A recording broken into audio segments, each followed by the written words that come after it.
Ladies and gentlemen, there is a sacred rhythm beneath the noise of life. It does not announce itself with drama or demand recognition with titles or acclaim. It moves softly, like a gentle breeze through the soul. And when a woman is favored by God, she is not always aware of it, not at first. But the signs are there, and they are not merely signs to be seen. They are signs to be felt. If you see yourself in even one of these signs, pause, not to celebrate your ego, but to honor the sacred unfolding. You are not becoming favored. You are remembering that you always were. There is a peace that is not of this world. It does not depend on circumstances, possessions, relationships, or even clarity about the future. It is deeper than thought, older than language, and more enduring than emotion. This peace does not come and go with moods, or with news, or with people. It simply is. It lives in the now, in the breath, in the space between thoughts. And when a woman is favored by God, this peace becomes her foundation, her compass, her home. She may not always recognize it as favor. From the outside, it may look like she is simply calm, or quiet, or resilient. But within, something more profound is happening. There is a rooting, like the roots of a tree that reach deep into the earth, grounding her no matter how strong the storm above may be. This grounding is not something she creates or maintains with effort. It is something she surrenders to and bends to. And in that surrender, she becomes unshakable. A woman favored by God is not immune to trouble. Her life has not been without pain or confusion or loss, but something within her has learned not to fight reality. She has stopped resisting what is. She does not waste energy asking why the rain falls. Instead, she learns to feel it on her skin, to walk through it slowly, to trust that it nourishes something she cannot yet see. This is not detachment, it is presence. And presence is the doorway to peace. In the world, we are taught to seek peace by managing our surroundings, by trying to control outcomes, fix problems, avoid discomfort. But this woman has been taught by the Spirit, not by the world. And the Spirit shows her a different way. Peace is not something you find. It is something you return to. Something you remember, because it was never gone. It was just hidden beneath the noise of fear, the urgency of ego, the striving to prove or perform or protect. This is why the peace she carries confuses people.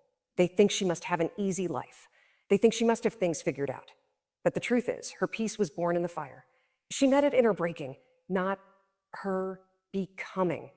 Not her becoming. She found it in the moments when everything else fell away, when plans failed, when people left, when identity crumbled.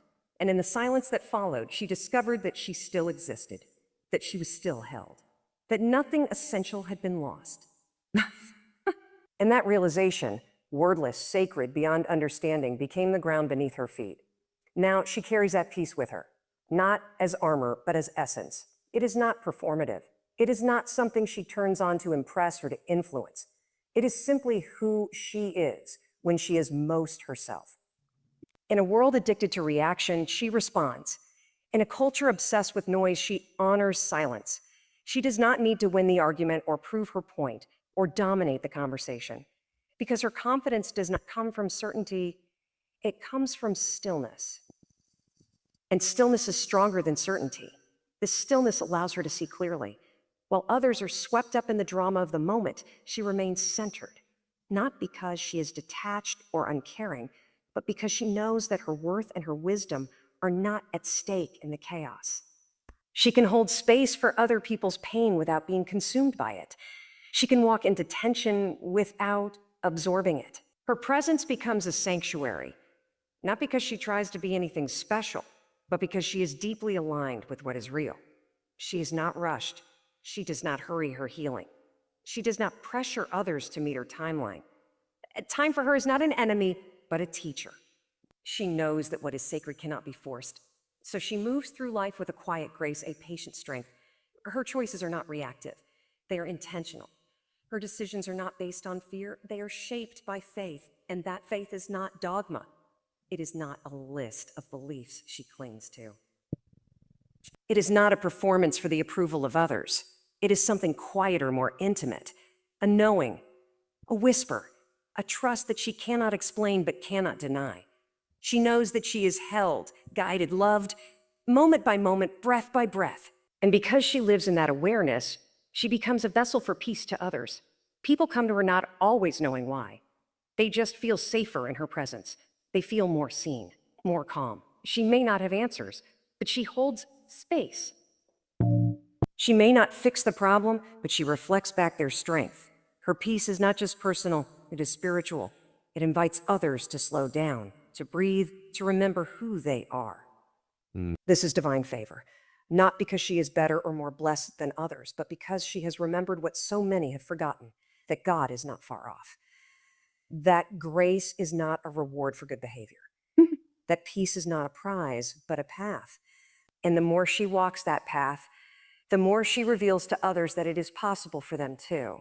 So, if you see a woman who walks through storms with serenity, who smiles without needing a reason, who listens with her whole being, who doesn't chase or cling or control, know this. You are looking at someone favored by God. Not because life is perfect, but because she is deeply presently aware that God is here. And that awareness, quiet, powerful, transformative, is peace. It is her sign. It is her anchor. It is her gift to the world. There is a profound intelligence in stillness, a kind of wisdom that does not rely on words.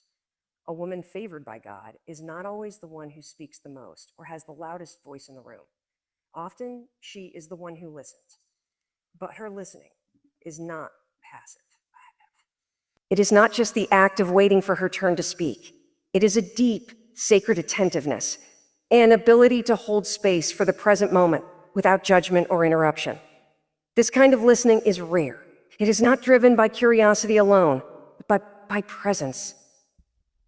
The woman who listens in this way is not simply taking in information.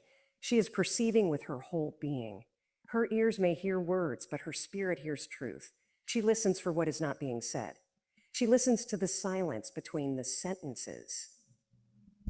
She listens not just to the story, but to the soul of the one speaking. Such a woman has learned, often through personal experience, that the voice of God is not always heard in thunder or spectacle. It is often gentle, subtle, hidden in the ordinary. To notice it, one must be still enough, quiet enough, open enough. And so she cultivates that quiet not just around her, but within her. In that inner quiet, divine guidance becomes clear.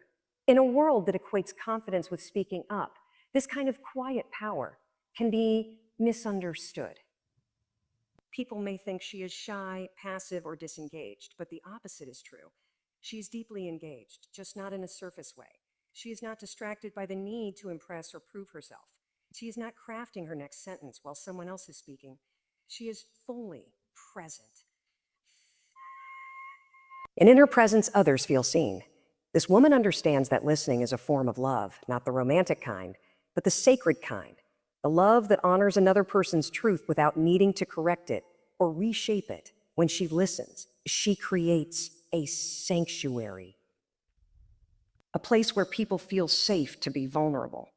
A place where masks fall away and realness can rise. Her listening is not always followed by advice. Sometimes it is followed by silence, but that silence is healing. It communicates, I am here. I see you. I do not need to fix you to love you. This is a spiritual gift, not one that draws attention or applause, but one that shifts atmospheres. In her listening, she does not only hear others, she hears God, not just in prayer or scripture or ritual, but in the middle of everyday moments, in the voice of a child, in the ache of a friend's confession.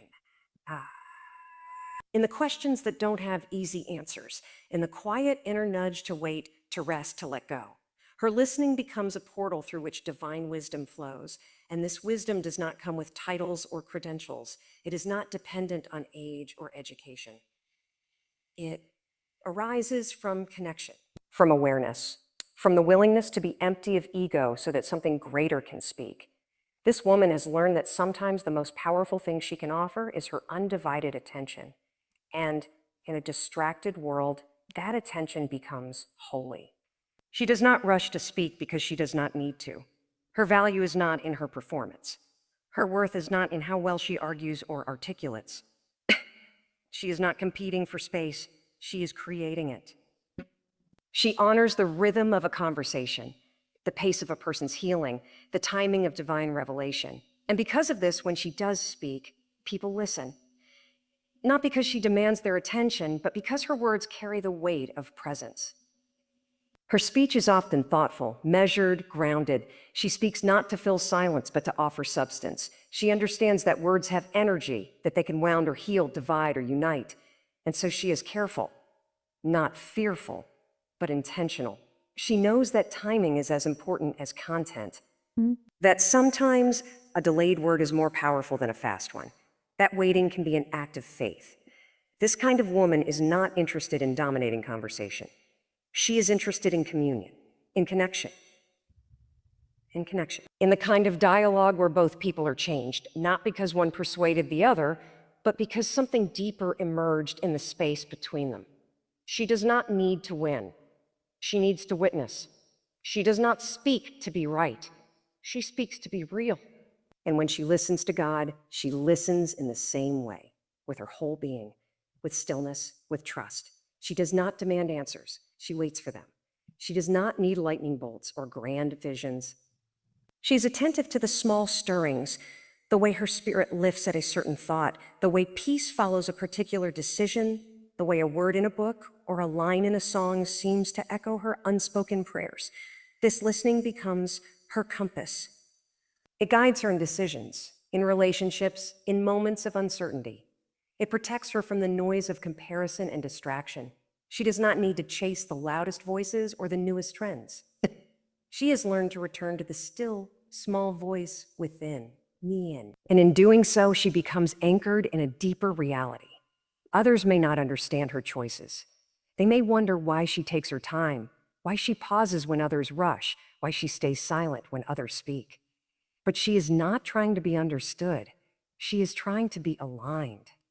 She is listening for the voice that speaks beneath the noise, the voice that reminds her, you are not alone, you are not forgotten, you are loved, you are led. And so her life becomes a living conversation with the divine. Not always dramatic, but always present. She is favored not because she has all the answers, but because she has learned how to listen for them. Favored not because she always knows what to say, but because she knows when not to say anything at all. In her listening, she reveals a deeper kind of wisdom, one that cannot be memorized or mimicked. It is born from being fully here, fully awake, fully surrendered. She is not loud, but she is luminous. She is not the center of attention, but she is the center of presence. This is divine favor hidden in plain sight. And it speaks not with noise, but with knowing. There is a misunderstanding that often permeates conversations about divine favor. Many believe that to be favored by God means to be flawless, to live a life free from mistakes, to always say the right things, do the right things, and never falter. But this belief is a burden, not a blessing. It traps the soul in perfectionism, in performance, in a constant attempt to earn what has already been given. A woman who is truly favored by God has outgrown this illusion. She knows that favor does not come through perfection. It comes through alignment. She is not without fault, not without weakness, not without moments of confusion or seasons of doubt. But what makes her favored is not her perfection. It is her posture.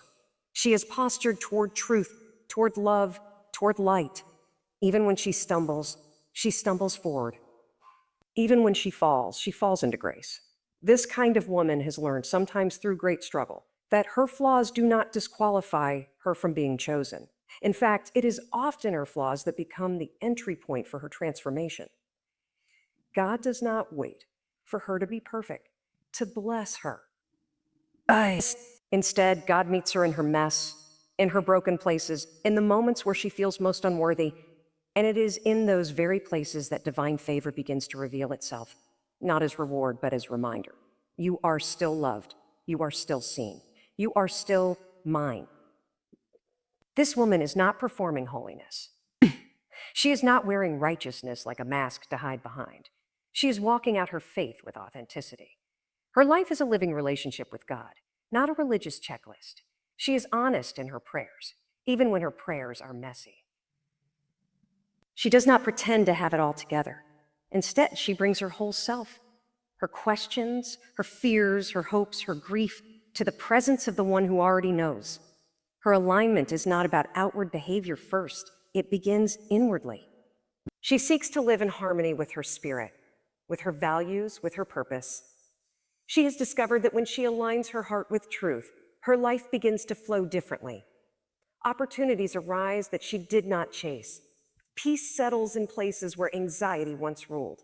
Relationships are restored, not because she controlled them, but because she surrendered them.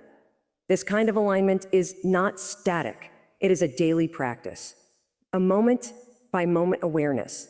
It means being honest with herself when she veers off course. It means returning to center, not out of guilt, but out of love. When she notices she's been distracted, she gently brings herself back. When she realizes she's been acting out of fear, she realigns with faith.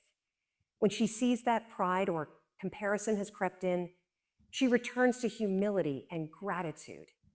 Answer E. This ongoing return is not a sign of weakness. It is a sign of wisdom. A woman favored by God does not live from ego. She does not seek validation from the world because she already knows who she is. Her identity is not tied to her achievements, her appearance, or her approval ratings. Her identity is rooted in something unshakable. She is beloved. She is chosen. She is called, not because she earned it, but because she accepted it. This acceptance becomes her freedom. And in that freedom, she becomes powerful, but not in the way the world defines power. Her power is not in domination or control. It is in her ability to be real, to be soft and strong at the same time, to admit when she's wrong without losing her sense of. This is the power of alignment. It does not require perfection. It requires presence. She shows up. She does her inner work. She listens to the nudges of her soul. And when she strays, as all humans do, she returns. Quickly, quietly, faithfully. She is not easily swayed by the opinions of others. She listens, yes, but she filters everything through her spirit. She asks, does this align with who I know I am? Does this align with what I know God is asking of me? If it does, she receives it. If it doesn't, she lets it pass. This discernment does not make her arrogant. It makes her anchored. This woman is not trying to fit in. She is trying to be aligned, even if that means standing alone, even if that means being misunderstood. Because her loyalty is not to popularity, it is to truth. And she knows that walking in divine favor sometimes looks like walking a narrow path. But she does not fear that path because she knows she is not walking it alone. Her favor is not something she flaunts. It is something she quietly carries. It shows in her decisions, in her integrity, in her peace. It is not loud, but it is unmistakable. People can sense that she is guided by something greater, that she is led, not driven, that she moves with clarity, not chaos. And when life brings challenges, as it inevitably does, she does not see them as punishments. She sees them as part of the refining. She trusts that even her pain can be purposeful, that even her waiting is not wasted, that every detour, every delay, every heartbreak has been allowed by God, not to break her, but to align her more deeply with her destiny. This kind of woman does not walk with pride, but with quiet confidence. Not because she believes she will never fail, but because she knows that even if she does, grace will meet her there, and she will rise again and again. So, to be favored by God is not to live without struggle. It is to live with alignment. To wake up each day and choose to walk in the direction of truth, of love, purpose. To trust that your life, messy, beautiful, imperfect, is still a vessel for something sacred. And that trust, that surrender, that willingness to keep returning to the center, this is what it means to be favored. Not flawless, but faithful. Not perfect, but present. Not above the storms, but deeply rooted within them. This is the favor that cannot be taken away. This is the favor that transforms everything it touches, not because it makes life easy, but because it makes life holy. There is a quiet revolution happening in the heart of a woman favored by God. It doesn't always look like what the world calls strength. It may not announce itself with a booming voice or a bold declaration. It doesn't always wear armor or carry a sword. Sometimes it simply stands. It endures. It breathes deeply in the face of adversity and whispers, "I will not quit." This is the strength of a woman who understands that her life carries purpose beyond comfort, beyond ease, and even beyond what she can see in the moment. She is not strong because she has never felt weak. She is strong because she kept going anyway. She is not bold because she has never known fear. She is bold because she has learned to walk through fear, to speak truth in the middle of trembling, to move forward even when uncertainty fills the air around her. Her courage is not the absence of anxiety. It is the decision to trust something greater than what her eyes can see. A woman favored by God is deeply rooted in divine purpose. And because she is rooted, she is resilient. Life may come against her. Setbacks may try to silence her. Doors may close. Sun may close. People may disappoint, but she keeps returning to what she knows is true. She is here for a reason. She was created with intention. She is not an accident of biology or a product of coincidence. She is a vessel, a messenger, a carrier of something sacred. This knowing shapes how she lives, how you lives. She no longer wastes energy trying to be someone else. She does not shrink to make others feel comfortable, nor does she inflate herself to gain approval. She knows that her calling is not up for debate. It does not need permission. It does not require applause. It simply asks for obedience, not the kind rooted in fear or guilt, but the kind born of love, the kind that says, God, I may not understand everything, but I will follow anyway. Her boldness comes from this surrendered obedience. She understands that the favor of God is not a decoration. It is a responsibility. It means being willing to carry the weight of her calling, even when it's inconvenient, even when it costs her comfort or popularity or predictability. She has made peace with the fact that she will not always be understood, but she would rather be misunderstood in purpose than celebrated in pretense. Her prayer life is not performative. It is personal. Her connection with God is not confined to a Sunday service. It is woven into her everyday life. She talks with God while washing dishes, while driving, while sitting in silence. She seeks direction before making decisions. She asks for wisdom instead of wishing for easy answers. Her strength is found in the sacred simplicity of daily surrender. This daily surrender is what makes her dangerous to darkness. She is not just surviving, she is advancing. She brings light into heavy spaces. She speaks truth into places where lies have taken root. She walks into rooms with quiet authority, not because she demands attention, but because she carries clarity. She's not here to compete. She is here to complete a mission. Her assignment may look ordinary outside, but it is anointed. Whether she's raising children, building a business, teaching in a classroom, or creating art, she does it with intention because she knows that purpose is not about platform, it's about presence. This kind of woman does not despise small beginnings. She does not measure her impact by the number of followers or the size of a stage. She understands that the kingdom of God often starts small, like a mustard seed, like yeast in dough, like a whisper in the dark. She knows that obedience in the unseen places is what builds legacy in the seen. So she sows in faith. She shows up. She stays the course. She does not abandon her post when the results are slow. She understands that God's timing is rarely rushed, but it is always right. And when resistance rises, and it will, she does not retreat. Not because she is fearless, but because she is anchored. She has seen too much grace to give up now. She remembers the doors that opened when all odds were against her. She recalls the peace that held her when everything was falling apart. She knows how far she's come, not because she was perfect, but because she refused to let failure define her. She has history with God, and that history strengthens her resolve. Her resilience is not blind optimism. It is not the denial of pain. It is the ability to hold both hope and sorrow in the same breath, to grieve what was lost and still believe in what can be redeemed, to cry and still keep going, to hurt and still choose love. Her heart has been broken, but it is not bitter. Her dreams have been delayed, but they are not dead. She walks with a limp, but she walks with purpose. This woman is not driven by competition. She is fueled by calling. She does not see other women as threats. She sees them as sisters. She does not hoard her wisdom. She shares it. She does not gatekeep her growth. She invites others into it because she knows that favor is not a spotlight. It's a ripple. What flows through her is meant to flow to others. Her success is not just personal. It is generational. She is building something that will outlive her, something that will echo long after she is gone. And so her courage is steady. It is not showy. It does not need to be shouted to be strong. It simply moves forward day after day, choice after choice, prayer after prayer. She may not always feel brave, but she keeps showing up. And in the showing up, she discovers that God meets her every time.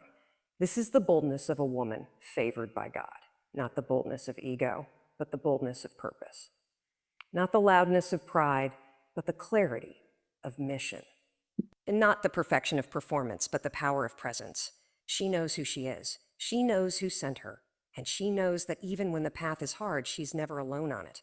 Because favor does not always look like ease. It looks like grace under pressure. Like peace in the middle of uncertainty. Like endurance when everything in you wants to quit. And this woman has chosen to endure. Not just for herself, but for everyone connected to her obedience. She is bold. She is resilient. She is bold. She is resilient. What you have heard today is not merely a list of traits, but a revelation, a mirror reflecting the quiet, powerful truth about what it means to be a woman favored by God. It is not defined by outward success or the approval of others. It is not confined to stages, titles, or perfection. Day. No, divine favor is something deeper, something sacred, something lived. It is seen in the woman who embodies stillness and listens not only with her ears, but with her heart, sensing the divine in moments where others see only the mundane. It is felt in the one who, though imperfect, chooses to remain aligned with the truth, returning again and again to the path of grace. It is expressed through the strength of a soul who understands that boldness is not loudness, but faithfulness in the face of fear. And it is revealed most clearly in the one who endures, not because life has been easy, but because she has decided that purpose is greater than pain. This is the mark of divine favor, a life rooted in presence, guided by wisdom, and shaped by love. If you have recognized even a flicker of these signs in your own journey, know this: you are not just seen by God. You are chosen, equipped, and already walking in His grace. So walk boldly, live intentionally, listen deeply, and keep returning to that still, sacred place where you remember you are not just a woman, you are a woman favored by God. Thank you.